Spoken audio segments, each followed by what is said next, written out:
नमस्कार साथियों, मेरा नाम है राम मिश्रा। स्वागत करता हूं आप सभी का राही दिन धाम पर। ये राही अपने राह पर चलते रहते हैं अपनी मंजिल पर पहुंचने के लिए, और उस रास्ते में रोड़े पत्थर भी आते हैं, कील भी मिलेगी, समतल भी मिलेंगे, फूल भी मिलेंगे, सूल मिलेंगे। वैसे मेरे जीवन में भी बहुत सारे विद्यार्थी मिलते हैं। सबकी सफलता के राज अलग अलग होते हैं, सबका संघर्ष अलग अलग होता है। कहते हैं किसी को मिल गई घर से निकलते ही मंजिल, किसी को एक लंबा फासला तय करना पड़ा। आज हमारे साथ एक ऐसे छात्र हैं जिनका इंटरव्यू देखकर, जिनके बारे में जानकर आपको अच्छा लगेगा, उनके संघर्ष के बारे में जानकर आपको प्रेरणा मिलेगी। मैं स्वागत करता हूं मनोजीत का। मनोजीत, आपको बहुत बहुत स्वागत है। धन्यवाद। तो मनोजीत, एक बार आप पहले अपना परिचय दे दीजिए, फिर हम आगे सिलसिला बढ़ाएंगे। मेरा नाम मनोजीत है। मेरी स्कूलिंग केंद्रीय विद्यालय से हुई है। पहले 10th तक केंद्रीय विद्यालय गुड़गांव और 12th मैंने केंद्रीय विद्यालय फरीदाबाद से कंप्लीट की, और मेरा ग्रेजुएशन और मास्टर्स दोनों दिल्ली यूनिवर्सिटी से हुआ है। उसके बाद मैंने सर के सानिध्य में नेट का एग्ज़ाम दिया और पहली प्रयास में मेरा हो गया। तो पहले प्रयास में इनका जेआरएफ हो गया, और अच्छी बात यह है कि केंद्रीय विद्यालय से पढ़े हैं। तो आप शुरू से टॉपर थे पढ़ने में कि एवरेज थे? सर एवरेज थे, लेकिन मेहनत कर लेते थे सर। लगातार हम लोग मेहनत कर लेते थे, क्वेश्चंस वगैरह पूछ लेते थे, मतलब जागरूक थे, हमेशा जागरूक थे, आगे रहने की कोशिश की और आज यहाँ पे। तो आपने नेट जेआरएफ एग्ज़ाम के बारे में कब सोचा, कब आपको पता चला? पता तो आपको पहले ही चला हो क्योंकि आप दिल्ली विश्वविद्यालय में थे, तो जागरूकता तो ज़्यादा रही थी।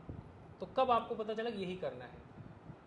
सर वैसे तो स्टार्टिंग से ही 12th में मैं जब था तो तब से ही मैंने सोचा था कि मुझे जेआरएफ का एग्ज़ाम देना, मतलब तब पीएचडी करना ही सोचा था।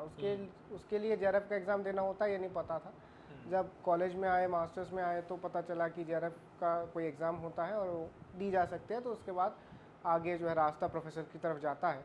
तो उसके बाद फिर हमें जेआरएफ के बारे में पता चला, और वैसे एक बार घूमते घूमते, जब जैसे आपने पहले एक आपकी वीडियो थी सर के 2 महीने में कैसे जेआरएफ क्लियर करें, वो वीडियो मेरी पहले वीडियो थी जब मैंने देखा था। और वहाँ से फिर हम लोगों को आपकी तरफ का जो डायरेक्शन है वो मिला, और हम लोग फिर आपसे जुड़े अनअकैडमी पर, और वहाँ से फिर हम लोगों को पूरा आगे का डायरेक्शन मिला। तो जैसे जब आप एमए कंप्लीट हो गया आपका, तब आपने एग्ज़ाम दिया कि एमए का रीडिंग में ही दिया? अभी आपका एमए कब हुआ? एमए सर 2023 मई में हुआ था। अच्छा, मई में जैसे हुआ उसके बाद मैंने सब्सक्रिप्शन लिया और मेरा दिसंबर में जेआरएफ हुआ। अच्छा, पहले प्रयास में। तो लेकिन ये होता है कि सोचना आप पहले से आपका ये लक्ष्य था। तो जैसे आपने बताया कि कई लोग बोल रहे थे कि एसएससी वगैरह की तरफ चले जाओ, जल्दी नौकरी मिल जाती है, तो उधर ना जाके इधर जाने का खास प्रयोजन क्या था? सर खास प्रयोजन तो इंटरेस्ट ही था, और मैं स्टार्टिंग से ही, मतलब शुरू से ही मैं लिखता था, कुछ ना कुछ लिखता रहता था। तो हिंदी पढ़ना लिखना उसमें विशेष रुचि थी, तो इसलिए भी साहित्य की तरफ जो है झुकाव ज़्यादा हो गया, मतलब, और इसलिए। तो मतलब कितने महीने की आपकी स्पेशल नेट की तैयारी रही? मतलब नेट जेआरएफ के लिए आपने स्पेशली इसके लिए कितने महीने सर तैयारी? 6 महीने हम लोगों ने मई से शुरू किया। मई के 26 में एग्ज़ाम ख़त्म हुआ था, उसके बाद से शुरू किया और दिसंबर में जेआरएफ हो गया। आप सबको बता दूं कि ये वही मनोजीत हैं जिनका मैसेज बहुत कम आता था, रेयर आता था। तो 2-4 बार मैंने भी नाम देखा हुआ है। तो मतलब 6 महीने की तैयारी थी, आपका जेआरएफ हो गया। फर्स्ट पेपर में कितने नंबर आए? सर फर्स्ट पेपर में 44 थे, 44, और सेकंड पेपर में 146 के करीब थी। अच्छा, 146, बहुत बढ़िया। तो आप ये बताओ, 146 का मतलब 140, 70, 73, 73 प्रश्न सही थे। बहुत अच्छा रहा। तो फर्स्ट पेपर में हिंदी वालों को दिक्कत होती है, आपको दिक्कत हुई? सर नहीं, क्योंकि मैंने इंग्लिश में लिया था, और मैंने हिंदी के लिए एक किताब भी खरीदी थी, पियर्सन की जो किताब होती है, लेकिन उसमें मुझे हिंदी बहुत टफ लगी, इसलिए मैंने इंग्लिश में ही उसको फिर बाद में पढ़ा था। हिंदी एक्चुअली वो ट्रांसलेटेड हिंदी होती है, तो हम जो बोलते हैं वो व्यवहारिक हिंदी है। फिर उसको पढ़ना संगणक है ना, अनुसंधान, तो ऐसा लगता है जैसे वो व्यवहारिक शब्द नहीं होते। अगर व्यवहारिक में समझाया जाए तो समझ आ जाए, बट वो लैंग्वेज आपको समझ नहीं आती। आसान प्रश्न को भी लोग गलत कर देते हैं क्योंकि प्रश्न की प्रवृत्ति नहीं समझ आती, पूछ क्या रहा है। तो हिंदी के लिए बेसिकली अगर कोई तैयारी कर रहा है तो 6 महीने अगर सही तरीके से तैयारी करे तो उसका सिलेक्शन हो जाएगा। जी सर। सिलेक्शन जो नहीं होता उसका क्या कारण होता है? सर उसका कारण होता है भटकाव। भटकाव यही है कि उसने बता दिया लानी बुक पढ़ लो, हम लोग पढ़ लेते हैं। उसने बता दिया इस टीचर के पास जाओ, ये अच्छा पढ़ाता है, वहाँ चले जाते हैं। 2 दिन क्लास इसकी देखी, 2 दिन क्लास उसकी देखी, 3 नोट्स इसके उठाए, 4 नोट्स उसके उठाए। इससे क्या होता है, हमारे पास मैटर बहुत ज़्यादा जमा हो जाता है, पढ़ कुछ नहीं पाते, दिक्कत ये। उसके बाद दूसरा है क्वेश्चन नहीं लगाते। कुछ लोग ऐसे हैं कि पढ़ते चले जाते हैं, क्वेश्चन नहीं लगाते, प्रश्न नहीं सॉल्व करते हैं, तो इस वजह से भी नहीं होता। तो सर मुझे तो 2 ही कारण जो है मेरे प्रिपरेशन के दौरान समझ नहीं, यही 2 ही कारण है, क्योंकि जब भटकाव ज़्यादा रहेगा, जैसे मान लीजिए कई किताब रखी है एक टॉपिक पे, तो कभी ये उठाओगे, कभी वो उठाओगे, थोड़ा नहीं समझ आएगा, सोचोगे इससे पढ़ लें, उससे पढ़ लें। देखो, परेशानी होगी शुरुआत में, किसी भी चीज़ में जाओ, लेकिन अगर आप थोड़ा सा समय उसे दोगे तो वही चीज़ समझ आने लगेगी। और सर इसमें सबसे ज़्यादा घातक होते हैं हमारे सीनियर्स से पूछो कि तुम्हारा कैसे जेआरएफ हुआ, वो कहेगा कि ये पांडे उठा लो उससे हो जाएगा। उसके बाद परसों किसी से पूछो, वो कहेगा दृष्टि उठा लो उससे हो जाएगा। तो कोई कहेगा शुक्ल नहीं पढ़े तो होगा ही नहीं, शुक्ल नहीं पढ़े तो होगा ही नहीं। एक मुझे मिली थी वो मेरी परिचित है, मैंने बोला कि कह रहे बेस क्या लिए हो, मैंने कहा सरस्वती पांडे गोविंद पांडे। कह रहे वो तो आउटडेटेड हो चुकी है, मैंने कहा ठीक। तो ऐसे बहुत लोग मिलते हैं जो अलग अलग तरीके से आपको ज्ञान देंगे, तो इससे बच के रहिए। नहीं, ये चीज़ें तो सही है। एक्चुअली होता क्या है, सिलेबस है लेंदी, और अगर सही तरीके से कंटेंट और प्रैक्टिस दोनों सही नहीं हो रही है तो फिर दोनों में दिक्कत होती है। क्योंकि पढ़ने पर हमें लगता है कि याद हो गया है, लेकिन जब हम प्रश्न करते हैं तो प्रश्न गलत हो जाता है। तो प्रश्न और इसका रेशियो होना चाहिए। अगर आप शुरुआत कर रहे हो तो 60% समय कंटेंट पे दो और 40% दो प्रैक्टिस पे। लेकिन जब एक बार सिलेबस पूरा हो जाए तो बदल दो, 40% कंटेंट पे, 60% प्रैक्टिस पे। जब आप 2-3 बार उसे पढ़ लो तो 70% प्रैक्टिस करो, और प्रैक्टिस में जो गलत हो उसी को रिवीजन करो। सर यही तरीका मैंने भी अपनाया था। तो एक अलग क्वेश्चन, अलग मेरे पास एक नोटबुक थी क्वेश्चंस के लिए, जो गलत होते थे उसको नोट डाउन करता था और फिर दोहराते दोहराते वो ठीक हो जाते थे। तो यही स्ट्रेटजी तो मैंने अपनाई है। और मेरा जो मतलब मेरा जो पूरी प्रिपरेशन थी वो PYQ बेस्ड थी, जैसे कि आपकी गाइडेंस से शुरुआत से ही कि भाई 2018 से लेकर अच्छा, इस पे भी कई विद्वान लोग कहते हैं कि अब PYQ से नहीं आता, PYQ आउटडेटेड हो गया, PYQ। एक बात बताओ, कभी भी अगर आप पूरे प्रश्न को उठाओगे, अब जो 6 से 10 यूनिट है उसको छोड़ के अगर इधर बात करो तो वो घुमा के उन्हीं चीज़ों को पूछेगा। यहाँ भी दिक्कत यह है कि लोग प्रश्नों को एज इट इज चाहते हैं कि जो प्रश्न है वो उठा के दे दे, लेकिन वहाँ कॉन्सेप्ट रिपीट होते हैं, प्रश्न नहीं रिपीट होते हैं। तो ये समझना जरूरी है कि प्रश्न रिपीट नहीं होते, वो तभी आएगा। अब जैसे देखो, मैं हमेशा से अगर उस पर देखो प्रैक्टिस में PYQ सीरीज को मैं नहीं छोड़ता था, हमेशा उसे रिपीट कराता रहता था, क्योंकि जब वो 4-6-10 बार रिपीट हो गई तो वो कॉन्सेप्ट आपको समझ आ गया। फिर वो प्रश्न अगर घुमा के भी पूछेगा तो भी आप समझ कर लोगे। सर हमारा तो, हम लोगों का तो अनअकैडमी पे कंपटीशन चलता था। जब आप वो कराते थे PYQ प्रैक्टिस कराते थे, तो हम लोग पोल पे नाम आने के लिए जो है ज़्यादा पढ़ के आते थे, फिर हम लोग आंसर देते थे। तो मेरा तो 1-2 बार ही नाम आया, कई बार 10 का वो आता था, 10 लोगों का नाम आता था। तो कभी 11वें नंबर पर नाम आए, कभी 12वें नंबर पर आए। तो इससे बहुत ज़्यादा वो होता था कि हाँ कैसे। अभी मेरा जन्मदिन था, मैं देख रहा था, हमारे एक स्टूडेंट है जगदीश का इंटरव्यू देखा होगा, लंबे से हरियाणा के। तो उन्होंने स्टेटस लगाया था, उसमें वो भी लगाया था पुरानी यादों में कि जो रैंक आती थी उनका 5वां नंबर था। तो बड़ा कंपटीशन होता था, 700-800 बच्चे रहते थे उसमें, टॉप 10 माने कठिन। अच्छा, टॉप 10 में सारे प्रश्न आते थे, लेकिन तभी भी टॉप 10 में नहीं आ पाते थे, क्योंकि समय का टाइप होता था। पता चले कि अगला तुरंत देखते ही कर दिया। अब आपका टाइमिंग सेकंड भी अंतर है, तो वो आगे आप पीछे हो गए, प्रश्न उतना ही सही है। तो कई बार ये भी होता था कि कंपटीशन। अच्छा, एक बात बहुत बड़ी बात है, अभी तक किसी ने नहीं कहा था कि PYQ को हम चाहते हैं एज इट इज आ जाए, ऐसा नहीं होता है।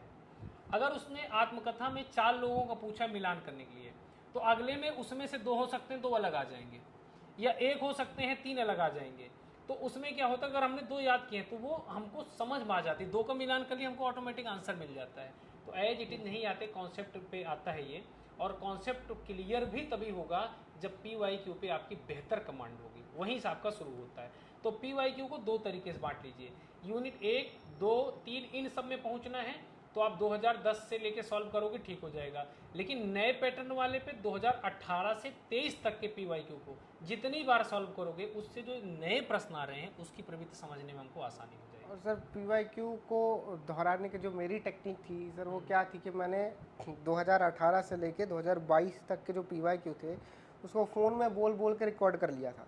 अब फ़ोन में हम लोग 24 घंटे टाइम पास तो करते ही रहते हैं, कान में वो लगा लिया, जो लीड होती है वो, और कहीं भी कुछ भी कर रहे हैं, ऊपर जा रहे हैं, नीचे आ रहे हैं, सो रहे हैं, खा रहे हैं, वो चलता रहता है कान में। तो एक हमेशा याद फ्लो बना रहा है। युवा याद होने का एक जैसे प्रेशर होता है वो नहीं लेना पड़ता, वो रहता है दिमाग में कि हाँ चीज़ें कभी भी हो। नहीं नहीं, ये बात तो सही है। जैसे क्या होता है कि हमेशा पढ़ने का भी मन नहीं करता, हम अगर उसे बोल के कर लिए वो काम हो गया, लेकिन अगर हम उसे 2-4 बार बोल लिए या बोले हुए को सुन लिए तो हमको ऑटोमेटिक वो चीज़ें याद। देखो, याद करने का 2 तरीका होता है। एक, हम जमकर अभ्यास करें, उसे लिखें, याद करने की कोशिश करें, मनन करें।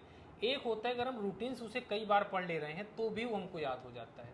जैसे आपने उसे पढ़ा, 2-4 बार उसे सुना, फिर पढ़ा, फिर सुना, फिर उसी की प्रैक्टिस की, टेस्ट सीरीज दिया, तो अपने आप याद होता चला हाँ जाता सर, कविताओं के लिए मैंने क्या किया था कि जो गाने होते हैं वो 3-4 गाने सुने थे और उसको बोल हटा करके कविताओं के बोल रख दिए ना उन लोगों ने।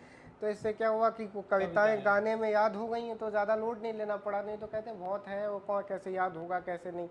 तो ये सब तरीके आप खुद जो है उसको बैठ के याद कीजिए किस तरह से आपको याद होता है, तो मज़ा आएगा आपको ये करते हुए। है। नहीं, ये बात सही है। बाकी मतलब पढ़ने का जो तरीका है, जैसे कुछ लोग होते हैं 6 घंटे 10 घंटे पढ़ रहे हैं, लेकिन वो उतने घंटे पढ़ते नहीं हैं, उनका डाइवर्जन उतना नहीं होता, मतलब उतना वो ग्रहण नहीं कर पाते। इसका कंसंट्रेशन के लिए क्या है, मतलब कैसे करना चाहिए एक छात्र को? सर जैसे आप 50 मिनट, जैसे मेरे तो एक तरीका मैंने जो यूपीएससी वगैरह के वीडियोस से सीखा, वो क्या है कि 50 मिनट का मेरे पास एक छोटा टाइमर है। मैं 1 घंटे का टाइम सेट कर देता हूँ, वो उतना पढ़ता रहता हूँ। जैसे 1 घंटा हुआ तो उठ के थोड़ा पानी पी लिया, इधर उधर घूम लिया। उसके बाद फिर आप बैठे, फिर टाइमर सेट कर दिया और पूरा वो 1 घंटा।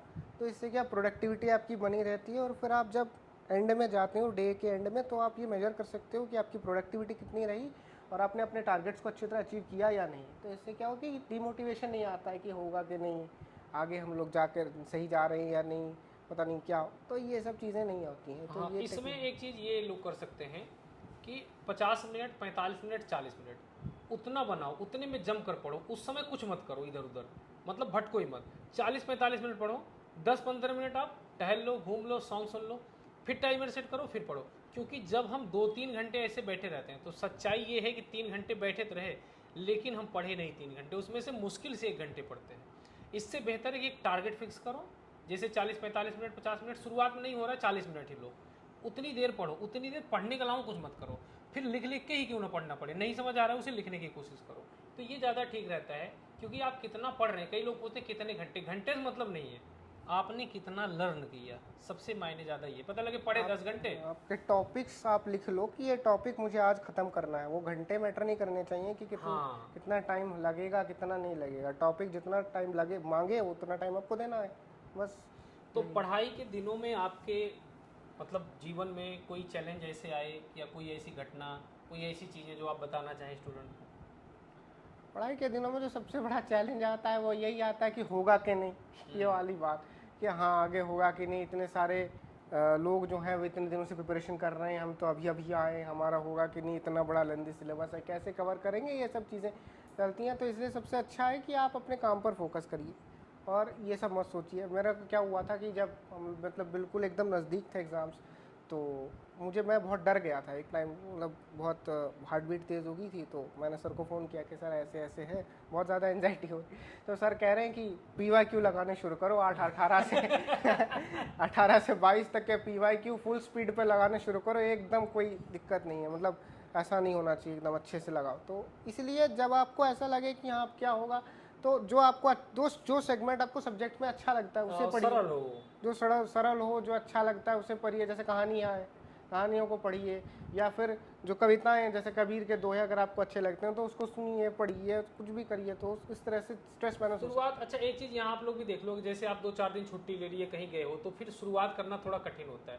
आप कभी भी जब आपको शुरुआत करनी हो तो पुराने प्रश्न पत्र या कोई अच्छी यूनिट, मान लो कविता में आपकी रुचि है तो कविता कितनी भी बार पढ़ो, फिर से पढ़ डालिए, आप आज्ञे को पढ़ डालिए, मुक्तिबोध को पढ़ डालिए। कहानी में आपकी रुचि है, कहानी वाले में या PY की शुरुआत करिए। क्योंकि जब आपके एग्जाम में गए पाएगा या जब आपके प्रश्न गलत होने लगेंगे तो उस समय निगेटिविटी हावी होने लगती है, बहुत टेंशन होने लगती है, न पढ़ने का मन करता है और डर लगता है। तो उस समय के लिए आप यही करिए, फिर आप रिवीजन पे चले आइए, जो पढ़े हो रिवीजन नया छोड़ दीजिए एक दिन के लिए। तो जब आप पढ़ते हो तो फिर वो फ्लो बन जाता है। और कभी फ्लो टूटने मत दो, मतलब फ्लो जो है थोड़ा ही पढ़ो लेकिन पढ़ते रहो। रिकॉर्डेड देख लो, वीडियो देख लो या कुछ सुन लो, लेकिन फ्लो मत टूटने दो। फ्लो टूटता है तो बहुत दिक्कत होती है। सर। हाँ, क्योंकि शुरुआत करना फिर एक फ्लो चलता रहता है, वो सही रहता है।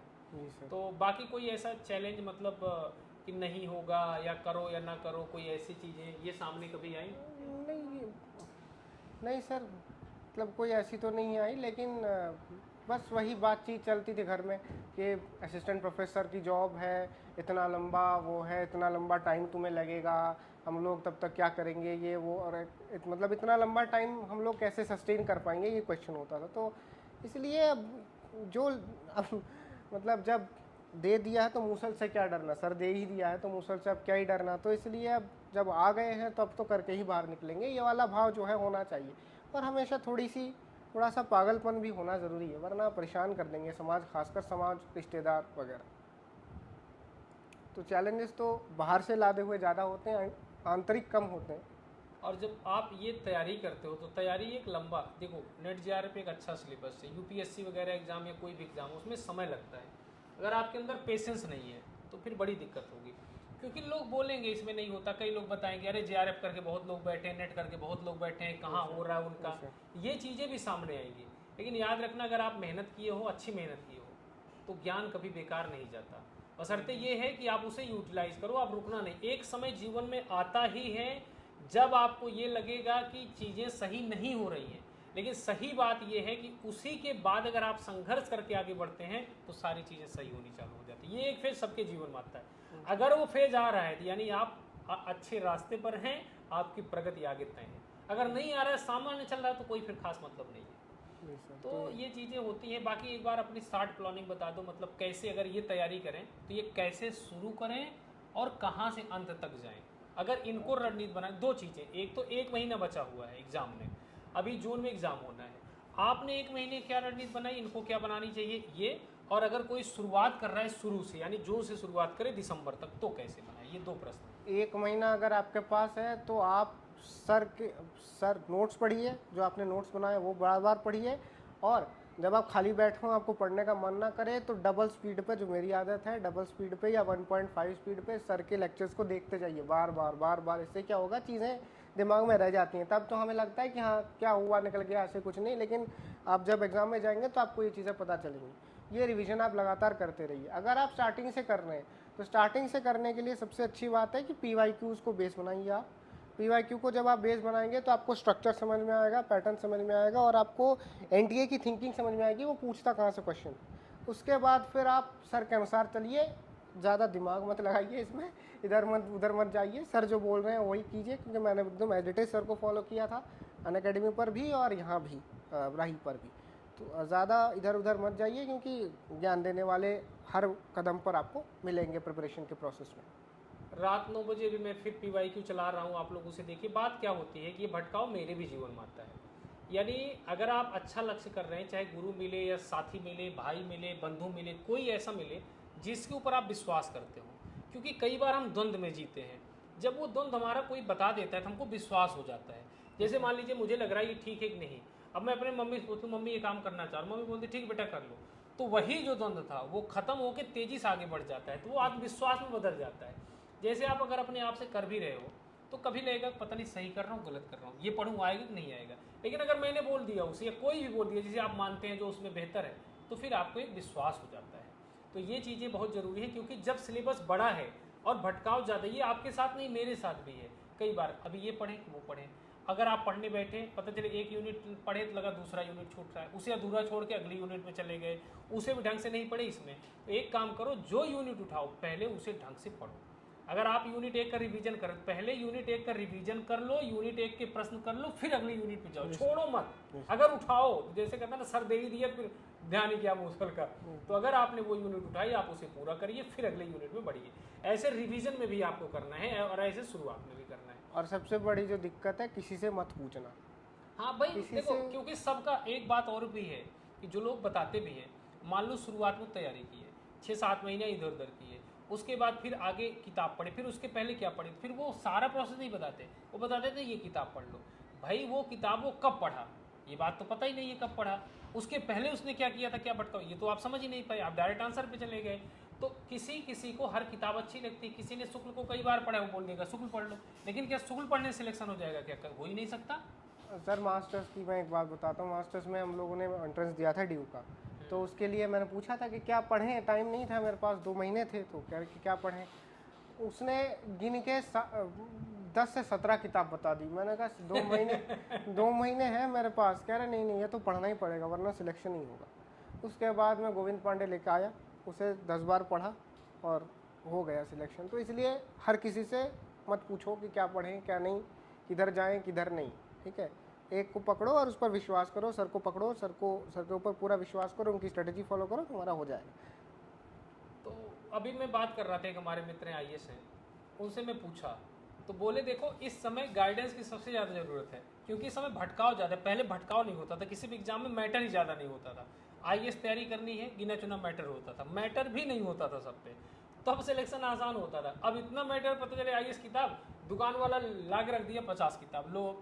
तो सबसे बड़ी दिक्कत ये है कि जब चीज़ें ज़्यादा हो जाती है, जैसे संजीवनी बूटी एक होती तो हनुमान जी उठा के लेके चले जाते, अब इतनी हो गई उस समय तो भाई अब सब हनुमान जी बन नहीं सकते कि लेके चले जाओगे पता चले सब उठाए पहुँच ही नहीं पाए वापस।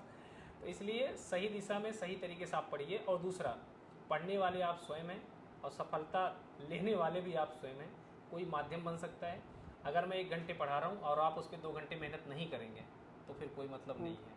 मैं थोड़ी मेहनत करूँगा, आपको ज़्यादा मेहनत करनी पड़ेगी, कोई भी होगा, यही सफलता का राज है। और सफलता का दूसरा राज ये है कि सही तरीके से कम सुन के, यानी सुनो कम करो ज़्यादा, सुनोगे ज़्यादा करोगे कम तो सुनते ही रह जाओगे। ये कॉन्सेप्ट आप छोड़ दो। बाकी बहुत अच्छा लगा मनोजीत से मिलकर, और हम लोग बात कर रहे थे। सबसे अच्छी बात मुझे ये लगी कि ये PhD का टॉपिक इनका आत्मकथा पे है, तो आत्मकथा पे लोग मतलब एक सोच होती है साहित्य के लिए।